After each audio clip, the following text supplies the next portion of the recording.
So if you're a strong believer that nothing comes for free, wow, do I have some proof for you. Police in Raleigh, North Carolina told a church group handing out free meals to the homeless in a city park that they needed a permit and had to stop immediately or go get that permit for $800 per day. Thank you very much. And if they kept handing out the sausage and biscuits and coffee, they would go to jail. How's that? So police have the law on their side. A city ordinance actually does prohibit anyone from handing out food in Raleigh in the city parks. Never mind, the group's been doing this for 6 years. The law is the law, right? How about morality? How about, is that law the right kind of law? I want to bring in Paul Callan and Tara Knight once again to talk law and morality. So let's talk law, Tara. Why all of a sudden after 6 years would they say the law is the law? You know, I was thinking about this. I don't know the genesis of this action. It could be aesthetics. Did someone complain they don't like homeless people in the park? Could it be something like liability? They're worried if someone gets hurt, who's going to get sued?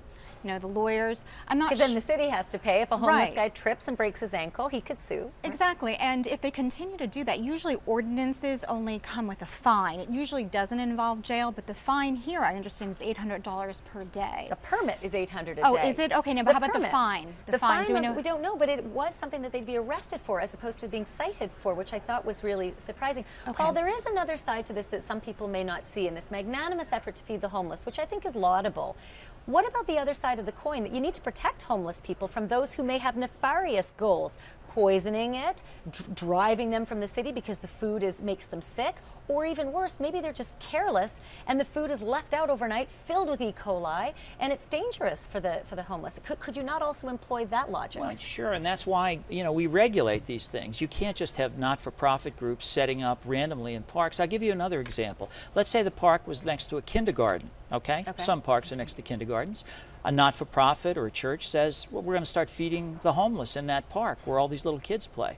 People would be up in arms about that. So cities have regulatory schemes that there's a place where you can feed the homeless and there's a place where you have public parks. And I think all that's happening in North Carolina is they're enforcing the law. Now, maybe they didn't enforce it for a long time, but these laws exist for a good reason. It's a silly thing to enforce. What was I going to say? What about this community may just be gentrified? A lot of people might be moving in all of a sudden and then noticing that this is now happening. It smacks of that. And churches do this all of the time. They're not regulated. And these people have been going on their way fine without any problems for so long. I don't understand why all of a sudden it's a big issue. Police claimed, by the way, it was a liability issue, that the fear was when you get this permit, you're supposed to have an insurance company in case somebody trips and falls in the park and gets hurt. As taxpayers, how'd you like to be on the hook for a couple $1 million in a I broke my hip case? But listen, they would be, yes. And they would be. You're absolutely right. So we'll keep watching this and see what they come up with in this town. Tara Knight, great to see you. Thanks for coming on. Paul Callan, as always, love your insight.